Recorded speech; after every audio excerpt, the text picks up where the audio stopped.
T'as 2 ans de prison pour 12 000 piastres de tickets de squeegee, dormir dans un parc, cracher à terre. Là, tu manges un paquet de tickets juste pour des incivilités, mais tu sais, toi, tu vis dans cet espace public-là, tu sais, c'est pas... pour toi, c'est pas de l'incivilité, c'est comme quelque chose que quelqu'un ferait à tous les jours chez eux. Fait que, ouais. Fait que j'ai fait 2 ans, mais tu sais pas, comme je t'expliquais, c'est pas 2 ans d'une claque, parce que j'ai pas tout mangé mes tickets en même temps.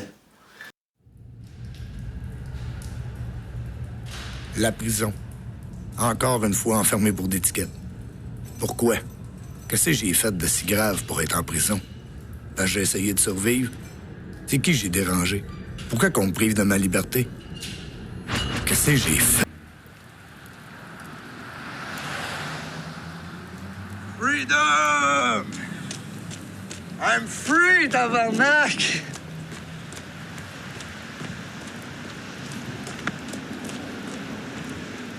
My tickets are paid. Well, 2 tickets are paid.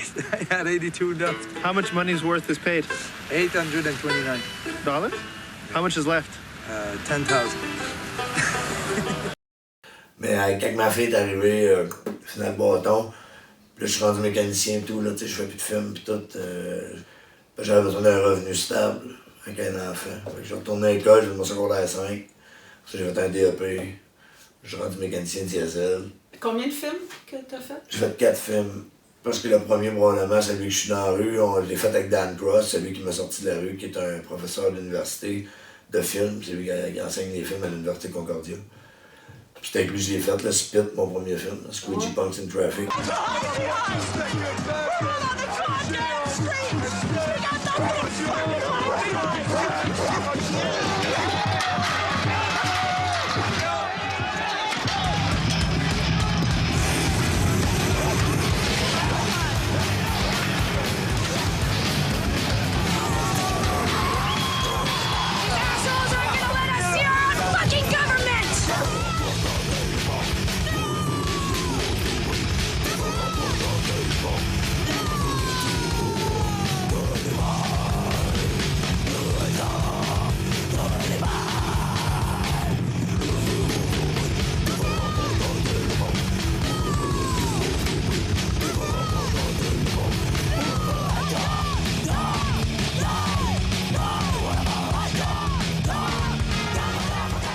Tu dis que tu veux mettre plus d'effectifs pour donner des tickets aux jeunes qui essaient de vivre, du monde qui essaie de gagner leur vie.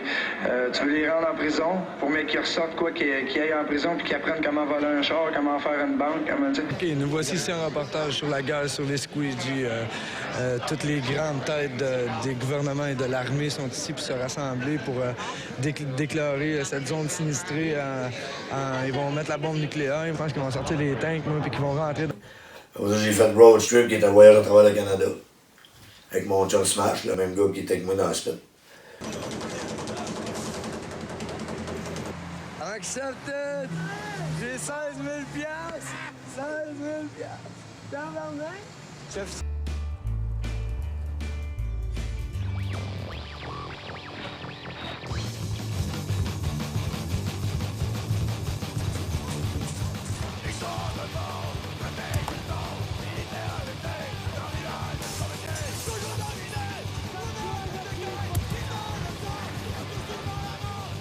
Après ça, je me suis présenté aux élections, j'ai fait un film sur le système électoral canadien.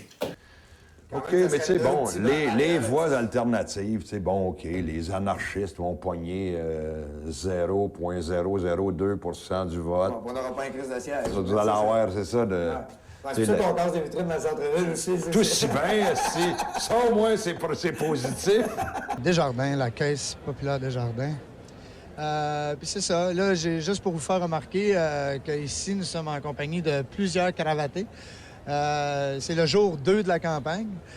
Paul Martin vient de finir son speech à ses petits amis pour qu'il puisse avoir des petits amis qui votent pour lui lors des élections, pour que les petits amis puissent avoir le contrat de d'autres petits amis. Donc, c'est tous des petits amis qui écoutent d'autres petits amis. Fait que c'est tous des petits amis, tout ensemble, des petits amis, tu sais. Fait que bienvenue dans le monde des petits amis. Puis mon dernier film, c'est sur l'étiquette.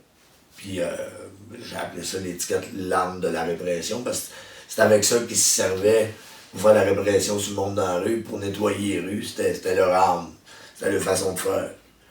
Et la dernière chose sur les personnes itinérantes, lorsqu'elles sont victimes de judiciarisation, c'est aussi le rapport social qu'on entretient avec elles en leur disant « Pour toi, la seule chose qu'on peut t'offrir, c'est la punition, c'est la sanction de ton propre existence. » Il y a des études qui ont montré que c'est un ratio entre du logement social support communautaire et de la prison de 1 à 5. Ça coûte 5 fois moins cher de mettre quelqu'un dans un logement avec support communautaire que de le mettre en prison. Ça, c'est clair. Tu mets quelqu'un en détention parce qu'il est dangereux pour la C'est ça, tu sais, j'étais aucunement un danger pour la société, puis plein de monde qui était là aussi. C'était juste des jeunes qui essayaient de survivre. Puis ce qui arrivait souvent, c'est que moi, dans le temps des Hells, puis tout, le monde bouché, toute la quête, on arrivait en dedans, puis là, ils savent qu'on est au centre-ville, fait qu'on se faisait recruter pour vendre de la poudre. Fait que, on se faisait criminaliser en rentrant dedans. Un jeune qui arrive là, qui n'a pas de dossier criminel, le kit, il a juste des tickets, parce que les tickets, c'est pas de dossier criminel, c'est pénal. Puis tu te calisses en dedans, puis tu te fais recruter, fait que tu te fais criminaliser. Là, t'as une chance de te faire arrêter pour avoir un vrai dossier criminel. Ouais. Fait que t'envoies pas du monde qui essaie de survivre en prison parce que ça devient une école de crime pour eux autres. Le gars essaie de survivre, tu lui offres de l'argent facile, il va apprendre tabarnak. T'sais, le gars pense pas à demain, lui il pense à tout de suite. Comment tu organiserais ça dans ton monde idéal? Ben, je trouve que là, on vit dans une discrimination de où ce qu'on vise du monde. Parce que on va voir souvent du monde jeter le cigarette à terre, pisser, whatever, dans les monsieur, madame, tout le monde. Là. Mais ça va toujours être le punk ou l'itinérant qui est assis dans la rue qui, lui, s'il jette sa cigarette à terre, lui, va manger un ticket. Puis là, on tombe dans la discrimination, puis là, on tombe dans les droits et libertés de la personne. Là. Fait que, tu sais, ça dépend de la situation. Je veux dire, t'as un ticket parce que tu t'es pas parké ou t'as pris la place d'un handicapé, mais tu mérites ton étiquette. Tu sais, t'as passé sur une rouge, tu mérites ton étiquette. Tu sais, ces étiquettes-là, OK, mais si tu vis dans la rue puis tu manges des étiquettes, tu sais, par-dessus, peut-être les flics, ils savent que t'as pas d'argent de les payer. Fait qu'ils savent que tu vas te ramasser en dedans. Fait qu'ils utilisent la prison comme un genre de refuge, si tu veux, rendu là, pour nettoyer les rues. Là. Ouais. Que ça n'a pas de sens. C'est pas. Je pensais pas qu'au Québec, dans une démocratie, dans un pays qu'on dit libre, on pouvait faire ça. Qu'on pouvait se ramasser en dedans sans être un danger pour la société. Ouais. C'est vrai. Ouais. Tu sais, je veux dire, il y a des organismes qui sont là pour ça déjà.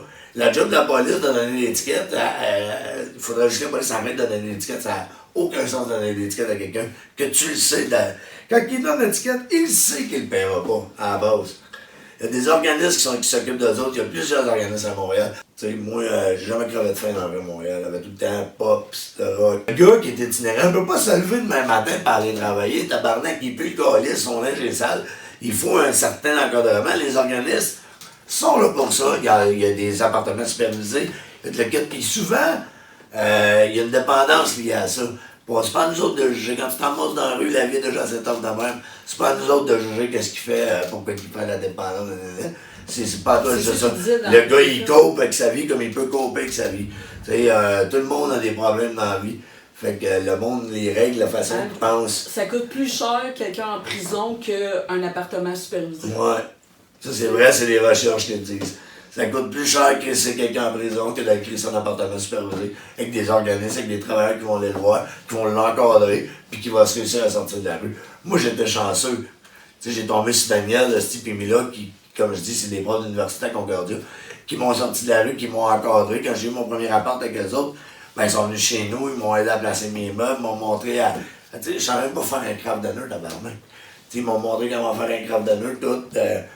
Tranquillement, pas vite, je faisais des films, fait que ça m'occupait, que tu sais, j'appelais Dan, le kid, fait qu'au lieu de retourner dans la consommation, puis de m'apitoyer sur mon sort, ben là, je m'occupais, je me disais, Chris, gars, je vais aller faire ça à la place, tu sais. Je me trouvais d'autres choses à faire. Là, c'est grave, il y a d'autres sociétés où on a dit on veut pas de telle personne, telle personne, telle personne, et c'est toujours des stratégies d'intolérance absolue. Et plus on est dans des quartiers où on souhaite donner une bonne image, de richesse, de prospérité, ben, l'itinérance fait une tache dans le décor de la prospérité, l'itinérant aussi. Alors, il faut le cacher, le rendre invisible, et la prison, c'est encore le meilleur moyen de rendre invisible la pauvreté. Alors, pour justifier quoi? D'avoir une meilleure, une ville plus propre de ses problèmes sociaux? Mais ça... Les problèmes sociaux, on ne les règle pas en les mettant sous le tapis, là. On parle de 100 tickets à peu près. Montant d'argent, ben calcule 140 pièces par ticket. On tombe avoir 14 000. 14 000 pièces. Ça peut être des tickets de flanage, de gêner la circulation, si t'as des chiens, ça peut être les médailles de chien ou le chien qui est pas en laisse. Dans des situations où est-ce que il y a des policiers alentour qui, justement, cherchent des excuses, puis je serais même pas mon boche de cigarette à terre. L'histoire de la rue, chaque individu a son histoire. C'est pas une belle boîte, on met tout le monde dans la même boîte, puis ils ont toutes la même histoire. Tu sais, il y a une fille qui s'est peut-être fait violer par son père pendant 7 ans. Tu en as un autre, c'est un gars que le chum à sa mère l'a battu, puis la mère le croyait pas, mais qui s'est sauvé. Chacun a son histoire. Puis c'est des histoires assez traumatisantes quand tu parles avec le monde dans la rue la plupart du temps. Fait que de là, il vit déjà un traumatisme. De guérir ce traumatisme-là, qui est souvent accompagné d'une dépendance, c'est de guérir la dépendance. Donc, je reviens à ce que je disais tantôt. Un appartement supervisé avec du monde, ça existe à Montréal. J'invente rien. Avec des éducateurs qui passent une fois par jour, qui viennent checker comment ça va, qui l'encadrent, ça existe. Mais de là, il y a un gros effort à faire au début, je te dirais, en psychologie ou même des fois des cas de psychiatrie. Parce que ça aussi, c'est une autre affaire. Et dans les années 80, fin des années 90, le gouvernement du Québec a décidé de clairer toutes les hôpitaux psychiatriques. Encore c'est du monde qui parle tout seul, le kit, puis il parle avec des arbres. Ils ont tout vidé. Mais ce monde-là, pas encadré. Qu'est-ce que tu penses qui s'est arrivé? On avait plein de monde qui parlait tout seul dans la rue, là, tout dégueu. Et ce gars qui se promenait partout à Montréal. Fait que ça avec, c'est une autre affaire. Le gouvernement les a abandonnés. C'est du monde qui ont des troubles mentaux, qui sont pas capables de s'occuper d'eux-mêmes. Le gouvernement, tout ce qu'il a fait, tu sais. Ils ont mis ce trottoir, débrouillez-vous. Fait que, tu sais, là, moi, je parle des punks de ma situation, mais il n'y a pas juste des punks dans la rue, il y a plein de monde. Plein de différents, beaucoup d'Amérindiens, des Inuits qui sont partis du Nord, qui sont arrivés ici, ne veulent plus jamais retourner dans le Nord. Ils tombent dans l'alcool, ils sniffent de la colle. Vous me demandez si on donne 20 billets à la même personne, parfois, oui. Est-ce que c'est correct? Non. Et dans mon film, je fais pas juste dire ça en l'air, je vais voir la personne, le président, tu sais. Je monte jusqu'au Parlement, tabarnak, tu sais, pour exercer la situation. Puis ça l'a beaucoup aidé. Mon film a beaucoup tourné dans les réseaux communautaires, puis le kit avec les politiciens, puis le kit. Le message s'est passé. Mon film a beaucoup aidé à apporter ça, le changement qu'on voit aujourd'hui. Comme je dis, mon film a 10 ans. Bon, j'aurais pas ma livraison. J'attendais une livraison de UPS, mais ça a l'air qu'elle l'aurait pas là. Désolé. Un téléphone, hein? Des crises de téléphone. Avoir eu ça dans ton temps, là, quand t'as commencé, là, filmer pis tout, là. Ça aurait été plus facile. Ben, j'étais chanceux au début. OK, c'était pas un téléphone, c'était une petite caméra. Mais c'était quand même le début de la démocratisation parce que on est passé de l'analogue où tout le monde prenait des films, les coupait, mettait ça dans une machine, clic, fallait que tu cochetais. T'es bien chanceux. Ben, c'est le même que tu faisais des films avant. Puis là, après ça, ça a juste tombé avec un piton, les ordinateurs, c'est super facile. Fait que ça a ouvert les portes, qu'est-ce que plein de monde peut s'en faire. Aujourd'hui, c'est ça, les influenceurs, les podcasts, le kit. Ça part du moment où on est passé de l'analogue au digital. Fait que ça a ouvert bien des portes. Il y a plein de monde qui sont garochés dans ce temps-là à faire des films. Puis, j'ai été bien chanceux d'être là au début de ça. Aujourd'hui, le marché est saturé, mais au début, on était pas saturé, on était tout seul. Fait que, on n'était pas beaucoup. Là. Fait que, c'était le fun. Ça, je dis que je suis un has-been.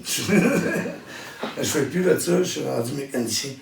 Puis là, ben, je suis à CSST, je ne veux plus rien voir.